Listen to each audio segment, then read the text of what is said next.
말씀 보겠습니다. 오늘 말씀은 신명기 33장 13절로 17절까지 말씀입니다. 신명기 33장 13절로 17절까지 말씀 같이 보겠습니다.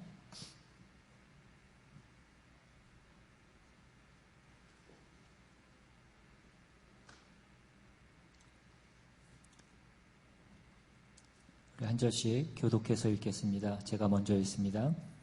요셉에 대하여는 일렀으되 원하건대 그 땅이 여호와께 복을 받아 하늘의 보물인 이슬과 땅 아래에 저장한 물과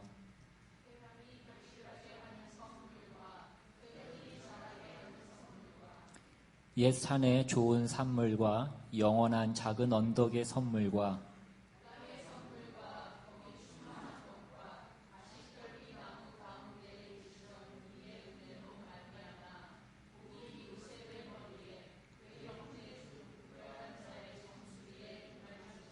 같이 있습니다. 그는 첫 숫송아지 같이 위엄이 있으니 그 뿔이 들소의 뿔 같도다. 이것으로 민족들을 받아 땅 끝까지 이르리니 곧 에브라임의 자손은 만만이요 므낫세의 자손은 천천이로다. 아멘. 오늘은 이제 모세의 12지파의 축복 말씀 가운데에서 요셉에 대한 그 축복이 주어지고 있는 그 내용입니다. 오늘 이 요셉에게 주어지고 있는 이 축복의 말씀을 보면 크게는 두 가지로 그렇게 나누어져 있습니다. 먼저 13절부터 16절까지는 그 물질의 복이 주어지는 그 말씀이 주어져 있고, 그리고 17절에서는 어떤 군사적인 승리의 복이 주어지고 있는 그 말씀이 나오고 있습니다. 이 요셉에게 주어지고 있는 이 축복의 말씀을 우리가 잘 보면 이게 다른 형제들에게, 다른 지파들에게 주어진 복과 비교해서 볼 때에 굉장히 뚜렷하게, 굉장히 집중되어서 이 요셉에게 그 모든 복들이 집중되어 주어지고 있는 것 같은 그 모습을 우리가 보게 됩니다. 우리가 오늘 본문 13절부터 16절까지 말씀을 다시 한번 보시면 우리가 모든 복이라고 할 수 있는 모든 복들을 다 동원해서 지금 이 요셉에게 주어지고 있습니다.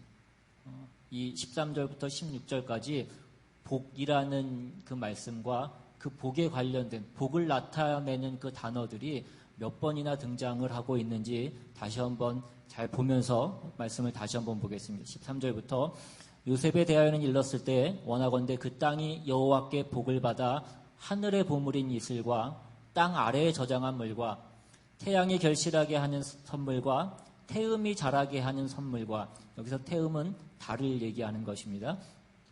옛 산의 좋은 산물과 영원한 작은 언덕의 선물과 땅의 선물과 거기 충만한 것과 가시떨기 나무 가운데에 계시던 이의 은혜로 말미암아 복이 요셉의 머리에 그의 형제 중 구별한 자의 정수리에 임할지로다.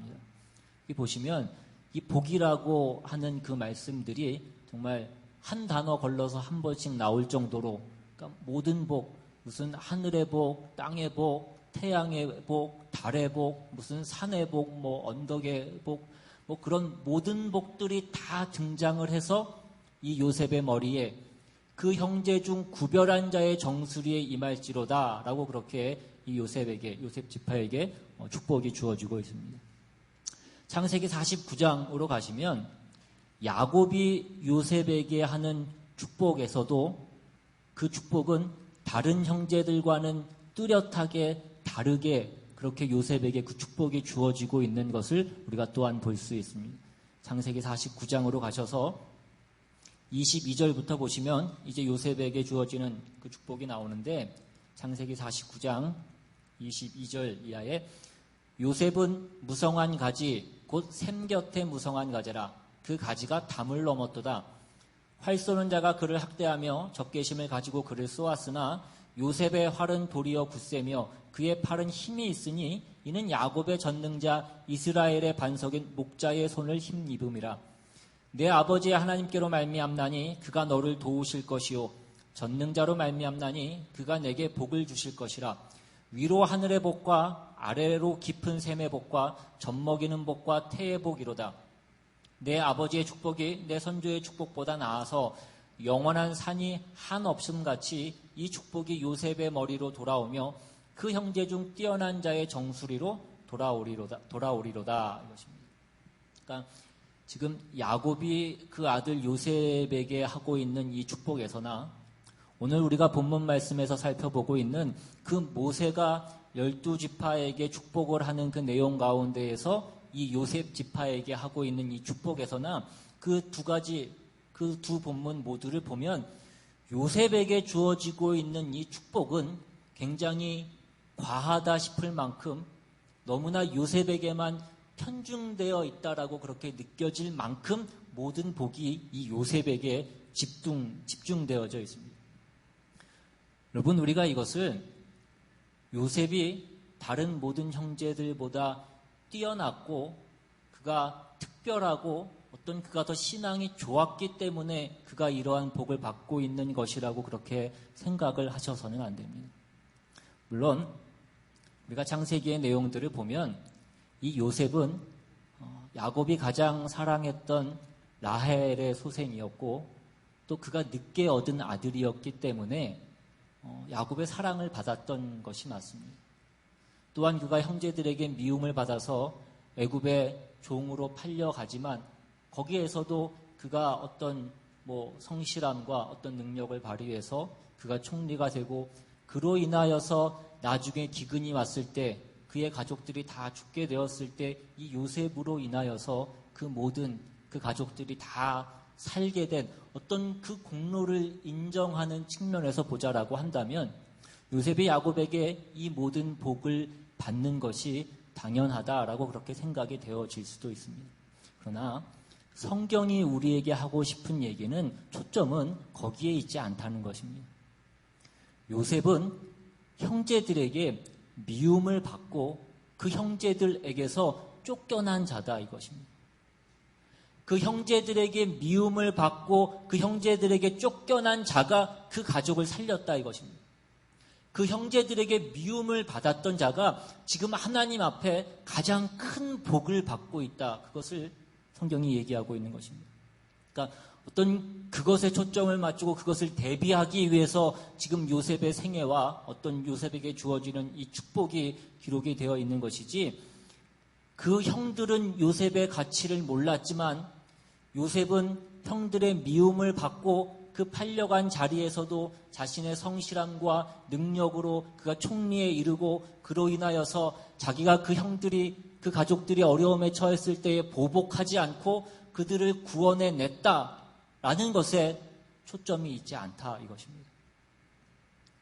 그래서 지금 이 신명기 33장에서나 창세기 49장에 나온 내용에서나 똑같이 언급되고 있는 것은 바로 이 부분입니다.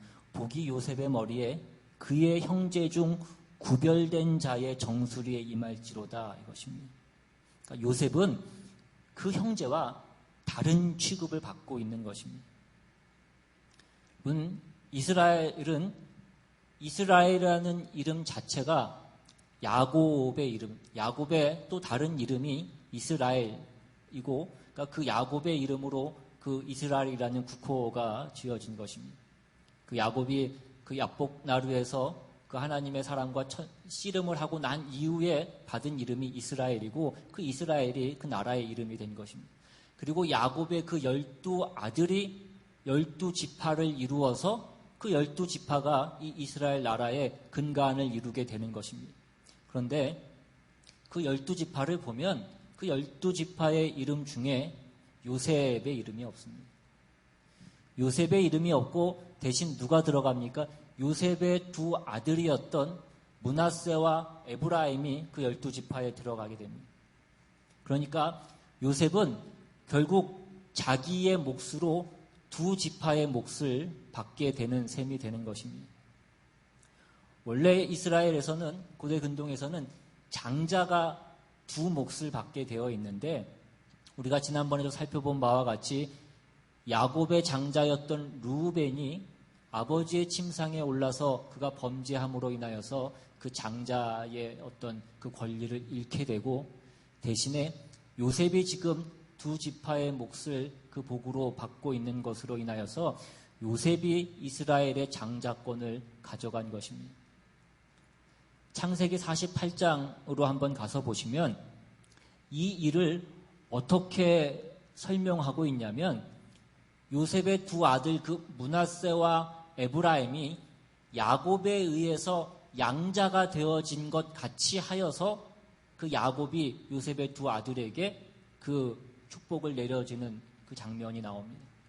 창세기 48장으로 가셔서 1절부터 한번 보시면 이 일 후에 어떤 사람이 요셉에게 말하기를 네 아버지가 병들었다 하므로 그가 곧 두 아들 므낫세와 에브라임과 함께 이르니 어떤 사람이 야곱에게 말하되 네 아들 요셉이 내게 왔다 하매 이스라엘이 힘을 내어 침상에 앉아 요셉에게 이르되 이전에 가나안 땅 루스에서 전능하신 하나님이 내게 나타나사 복을 주시며 내게 이르시되 내가 너로 생육하고 번성하게 하여 내게서 많은 백성이 나게 하고 내가 이 땅을 내 후손에게 주어 영원한 소유가 되게 하리라 하셨느니라. 내가 애굽으로 와서 내게 이르기 전에 애굽에서 네가 낳은 두 아들 에브라임과 므낫세는 내 것이라. 르우벤과 시므온처럼 내 것이 될 것이요. 르우벤과 시므온은 야곱의 아들입니다. 그러니까 내 아들인 것처럼 지금 네 아들이 내 것이 될 것이다 라고 이렇게 얘기하고 있는 것입니다. 그리고 이들 후에 네 후생은 내 것이 될 것이며 그들의 유산은 그들의 형의 이름으로 함께 받으리라 이렇게 되어 있습니다. 그러니까 야곱이 지금 요셉의 두 아들을 자기의 아들처럼 대우해서 이 12지파의 그 요셉 대신 요셉의 두 아들인 그 므낫세와 에브라임을 집어넣고 있는 것입니다.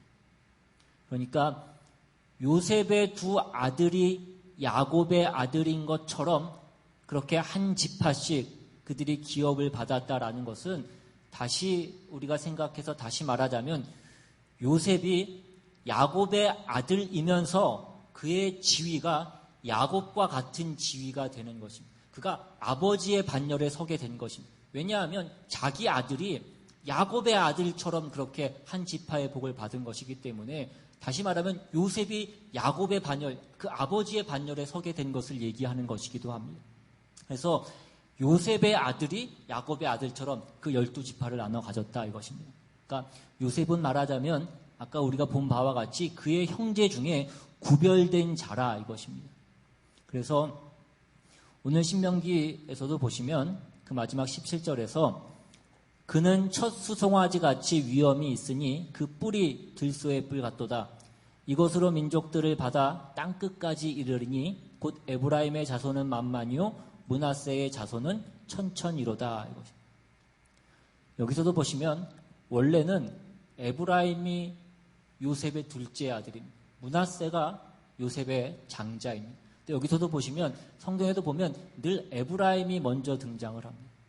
오늘 본문에서도 에브라임의 자손은 만만이고 므낫세의 자손은 천천이로다라고 이렇게 얘기를 합니다. 그러니까 우리가 좀 전에 살펴본 그 창세기 48장에서 그 이후에 나오는 내용을 보시면 이제 야곱이 그 요셉의 두 아들을 축복하는 장면이 나오게 되는데 그때에도 그 요셉이 자기의 아들들을 첫째인 므낫세를 야곱의 오른손 앞에 두고 둘째인 에브라임을 야곱의 왼손 앞에다가 둡니다. 왜냐하면 당시에 어떤 그 풍습으로는 오른쪽과 오른손이 의미하는 것이 어떤 권능과 능력과 어떤 의를 상징하는 것이었기 때문에 당시의 풍습에 따르자면 장자를 그 오른손의 축복을 받게 하는 것이 당시의 풍습을 충실히 따르는 어떤 그런 모습이었던 것입니다. 그런데 그렇게 위치해서 요셉이 두 아들을 야곱의 앞에 두었는데 야곱이 그 손을 바꿔서 그 손을 이렇게 엇갈려서 자기의 오른손을 에브라임의 머리 위에 두고 둘째였던 에브라임의 머리 위에 두고 왼손을 장자였던 므낫세의 머리 위에 두는 것입니다. 그것을 보고 요셉이 아버지 그렇게 하지 마십시오. 왜냐하면 이제 야곱이 나이가 들어서 눈이 어두워져서 잘 보이지 않았기 때문에 야곱이 혹시 착각해서 잘못 본 것으로 생각을 해서 아버지 그렇게 하지 마십시오. 이쪽이 장자입니다. 그러니까 이쪽에다가 오른손을 두십시오라고 그렇게 얘기를 하는 것입니다.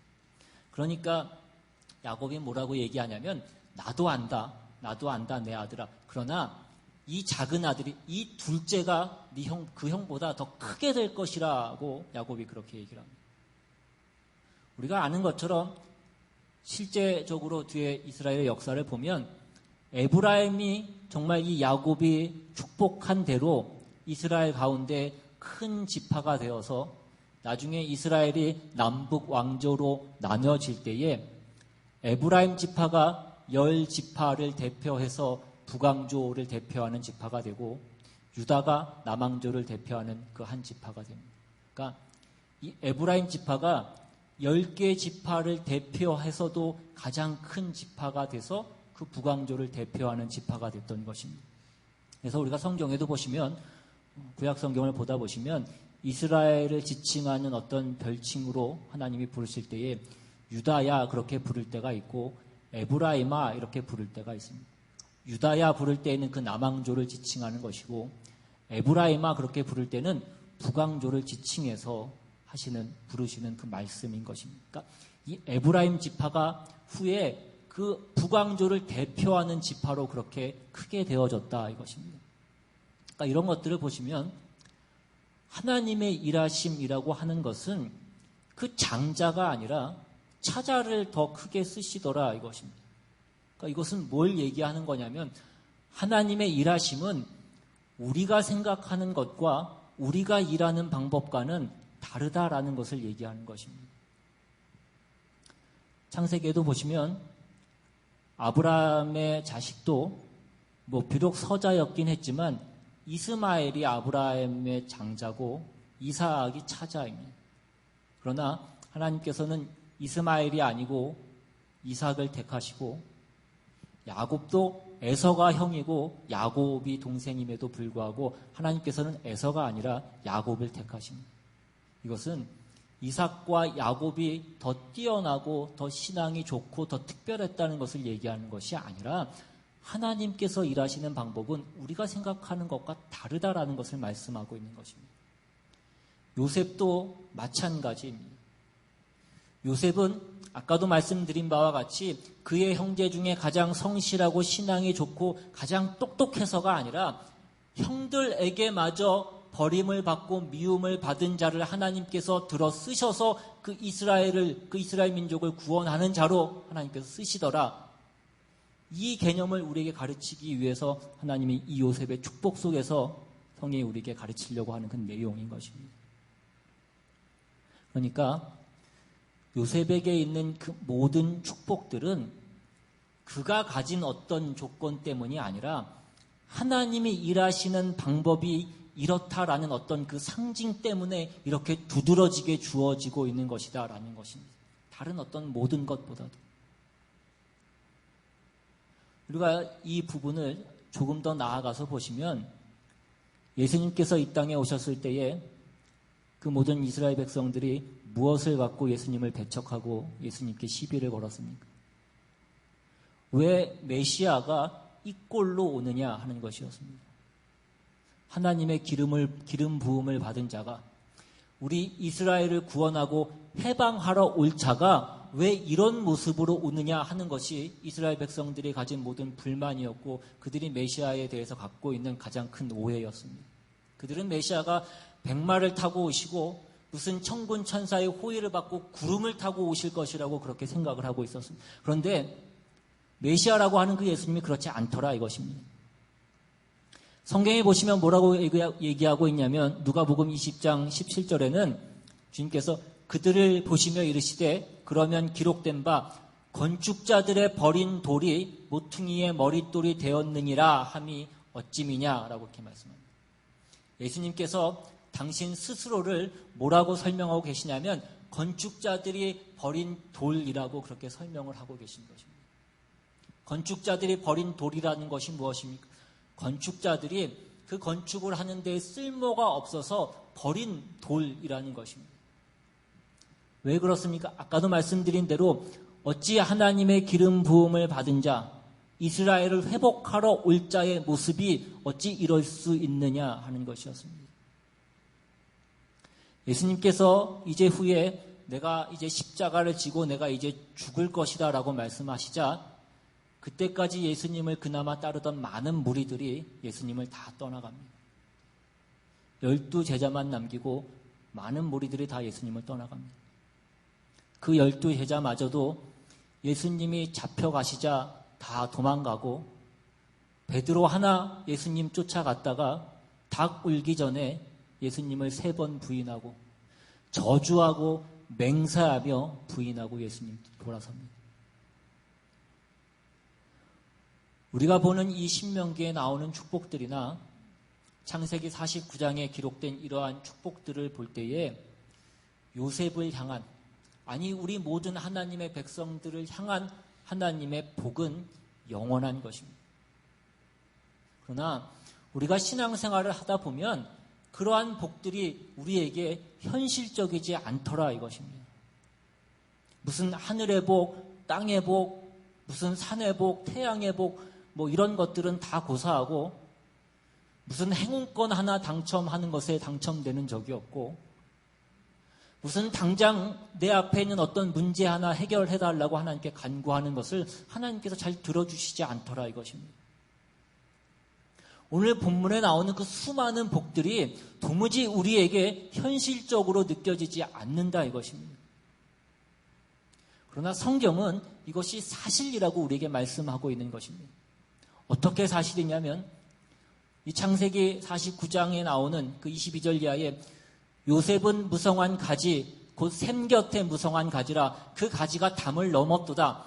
활 쏘는 자가 그를 학대하며 적개심을 가지고 그를 쏘았으나 라는 이 말씀처럼 요셉이 그 형들에게 미움을 받고 팔려가고 거기에서 핍박을 당한 것 같이 오늘날 예수를 믿는 성도들도 이 세상을 사는 동안에 이 세상과 이 세상 사람들 앞에서 미움을 받고 어려움을 당한다 이것입니다.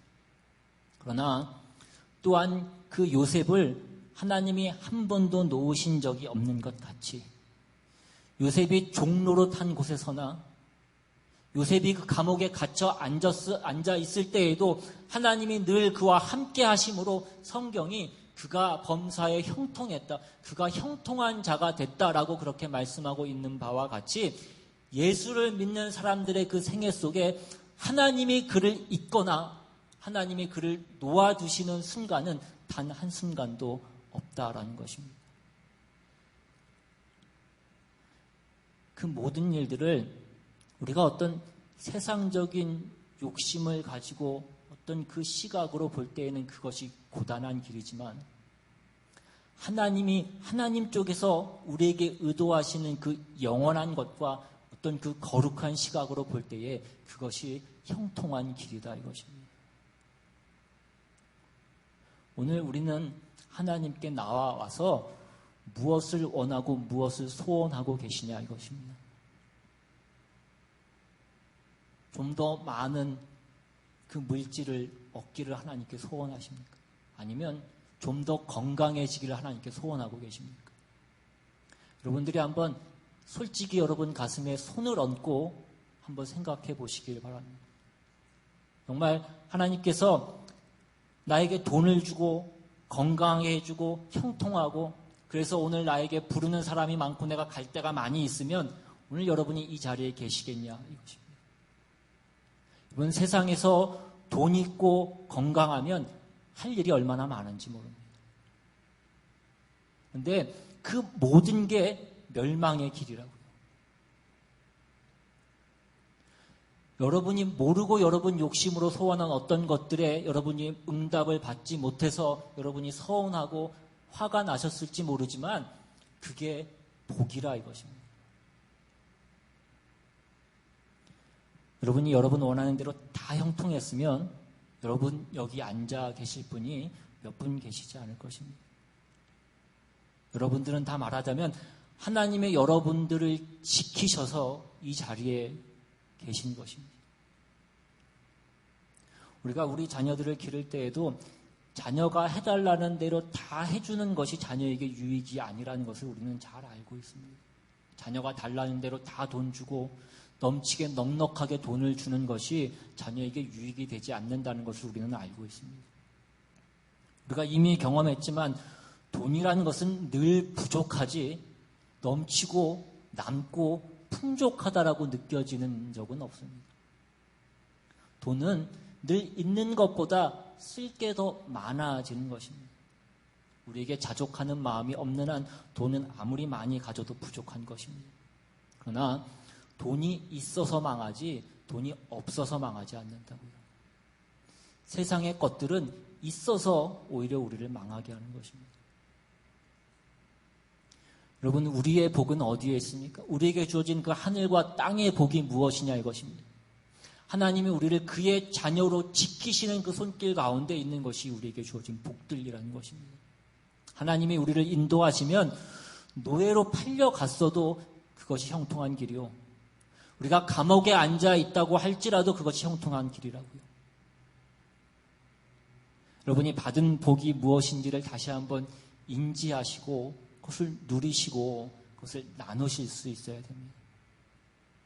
여러분, 요셉이 나중에 총리가 됐을 때에 그는 자기를 위해서 자기의 지위를 사용하지 않습니다.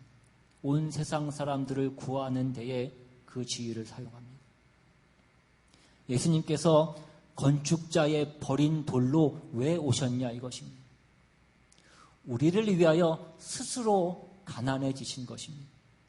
고린도서에 그 나오는 말씀처럼 부요하신 이로써 가난해지신 것은 그의 가난함으로 말미암아 너희를 부요케 하려 하심이라 이것입니다. 여러분, 신자란 자기 스스로를 살찌우기 위해서 남을 해치거나 남의 것을 빼앗거나 남을 해야 하는 것이 아니라 자기를 희생해서 많은 사람들을 유익하게 하는 자리에 선 자들인 것입니다. 베드로전서 2장에 가시면 이것을 이렇게 말씀하고 있습니다.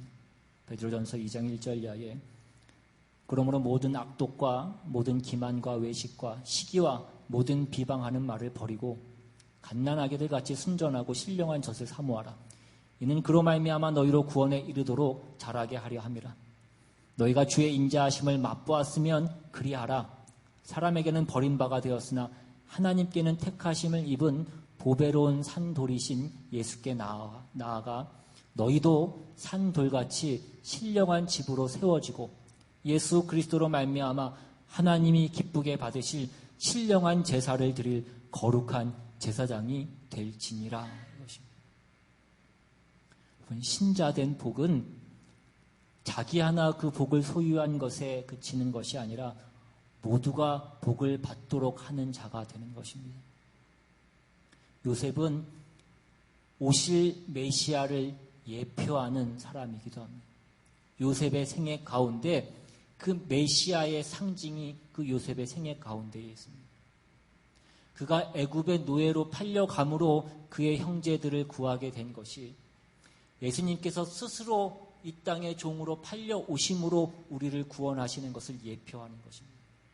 그런데 그것을 지금 이 베드로 전서식으로 얘기를 하자면 그것이 예수님이 오신 모습일 뿐만 아니라 예수님으로 말미암아 하나님의 자녀된 모든 이들에게 요구하시는 그 제사장 직분이라는 것입니다. 그것이 우리에게 주어진 복이라는 것입니다. 여러분이 이 세상에서 한 인간으로 태어나셔서 여러분이 이 인생을 사는 동안에 여러분이 원하시는 그 소원이 무엇이고 또 그 삶을 살면서 우리가 성취하는 그 보람이 무엇이고 그 가치가 무엇입니까? 세상 사람들은 그것이 내가 한번 사는 인생 한번 폼나게 살아보자 하는 것일 것입니다. 내가 할 수 있는 대로 잘난 척 할 수 있는 대로 잘난 척을 하는 것입니다. 그러나 인간의 인간됨은 잘난 척 하는 데 있지 않습니다. 인간의 어떤 고귀함은 그의 잘난 것이 그 이웃에게 혜택을 주는 데 있다라고 말씀을 드렸습니다. 레미나스라고 하는 그 유대인 철학자는 뭐라고 얘기했냐면 인간의 인간됨은 누군가에게 설당이 되려는 데에서 발현된다라고 그렇게 얘기했습니다. 여러분, 그러나 오늘날 우리가 살아가는 이 세상을 우리가 한번 살펴보면 오늘날 이 세상은 타자를 어떤 선의의 경쟁의 상대로 보는 것 정도가 아니라 배제하고 짓밟고 없애야 되는 그 존재로 생각을 하기 시작한 세상이 되었습니다. 어떤 그 효율성이라는 그 신화에 우리가 사로잡혀서 이제 이 세상에 물건뿐만이 아니라 사람도 아끼지 않는 세상이 되었다고요. 대한민국에서 한 해 동안 산업재해로 목숨을 잃는 사람이 800명을 넘는다라고 얘기합니다. 그 재해 사고가 한 해 동안 10만 건이 넘는다라고 그렇게 얘기를 합니다. 이러한 일들이 계속해서 반복됨에도 불구하고 좀처럼 어떠한 제도의 개선이 이루어지지 않는 것은 비용에 대한 개선이 목숨보다도 더 중요하게 여겨지기 때문이라는 것입니다. 어떤 목표를 이루는 데에 방해되는 것들은 배제하고 없애야 되는 것들로 생각을 하는 시대가 되었기 때문이라는 것입니다.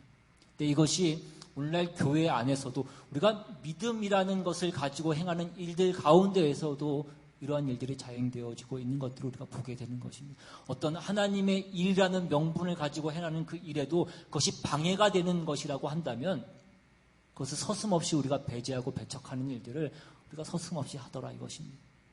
사람을 살리고 사람에게 유익이 되는 그 일을 하는 것이 아니라 자랑만 있고 그냥 우리가 무엇을 산다는 그 유세만 있더라는 것입니다. 예수님께서 친히 오셔서 이 땅에 오셔서 하나님이 원하시는 그 내용을 행하신 것들이 무엇입니까? 용서하시는 것이고 사랑하시는 것이고 베푸시는 것이고 자비와 긍휼을 우리에게 베푸시는 일들입니다. 남을 위하여 희생하시는 것들이었습니다. 여호와라 여호와라 자비롭고 은혜롭고 노하기를 더디하고 인자와 진실이 풍성하신 하나님이시라. 여러분, 하나님은 당신을 어떤 힘이나 능력이나 계급으로 소개하고 자랑하시는 것을 원하시지 않으시고 늘 이렇게 용서하시는 하나님, 사랑하시는 하나님, 자비와 인자가 풍성하신 하나님, 이러한 것들로 본인을 소개하시고 이것이 하나님 당신의 자랑이시라고요. 오늘 우리의 신자된 자랑은 무엇이냐 이것입니다. 여러분이 베풀고 사시는 것입니다. 이 세상에서 남의 것을 빼앗고 사는 것이 아니라 나누고 사시는 것입니다. 그러면 우리의 항변은 늘 무엇입니까? 뭘 베풀 것이 있어야 내가 베풀지 않겠습니까? 뭐 하나님이 주셨어야 내가 나눌 것이 있어야 내가 나누지 않겠습니까? 여러분만이 가진 자들이라는 것입니다. 여러분이 제사장 직분을 가지신 분들이라고요. 우리만이 이 시대와 이 세상과 저 원수 같은 자들이라고 할지라도 우리가 하나님 앞에 나아가 저들의 용서를 구하고 구원을 구하고 그들을 고쳐주시기를 원하는 그 기도를 할 수 있는 자들이라는 것입니다. 여러분, 이것보다 더 큰 복이 없고 더 큰 특권은 없는 것입니다. 우리야말로 하늘의 복과 땅의 복과 그 어떤 모든 복이라고 할 수 있는 그 모든 복들을 다 갖고 있는 자들인 것입니다. 우리가 매면 하늘에서도 매고 우리가 땅에서 풀면 하늘에서도 풀리는 그 능력, 그 자리를 허락하신 그런 자들인 것입니다.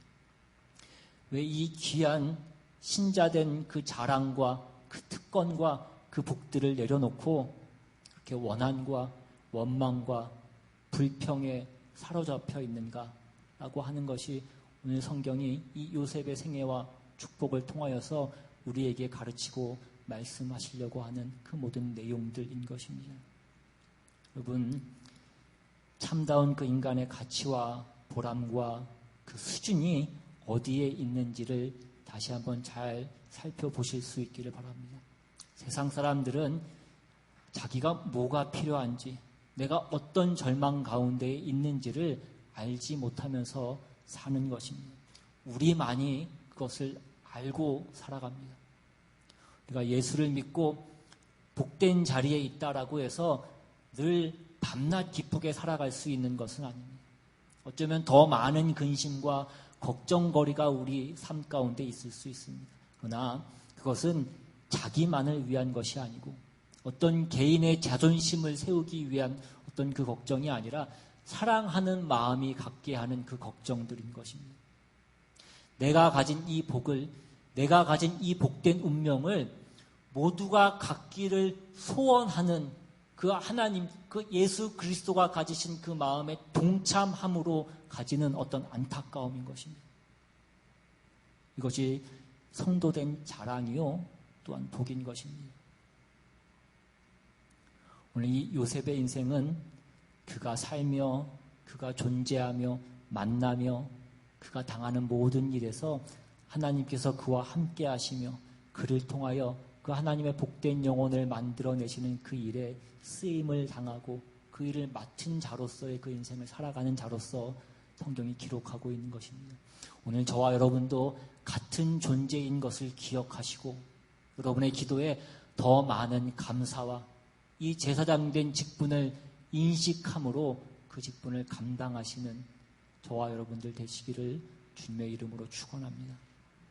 이 시간 오늘 말씀 생각하시면서 같이 한번 찬양하고 기도하기를 원합니다. 오늘 하나님께서 우리에게 허락하신 그 진정한 복이 무엇인지, 내가 가진 재물은 없지만, 내가 가진 지식은 없고, 나에게 어떤 건강이 있지는 않지만 하나님이 우리에게 허락하신 그 복은 여전히 우리에게 있고 그 무엇과 비교할 수 없는 복이 오늘 우리에게 주어진 것임을 다시 한번 기억할 수 있기를 바랍니다. 그리고 그 복을 나누며 살아가실 수 있기를 바랍니다. 시간 같이 한번 찬양합니다.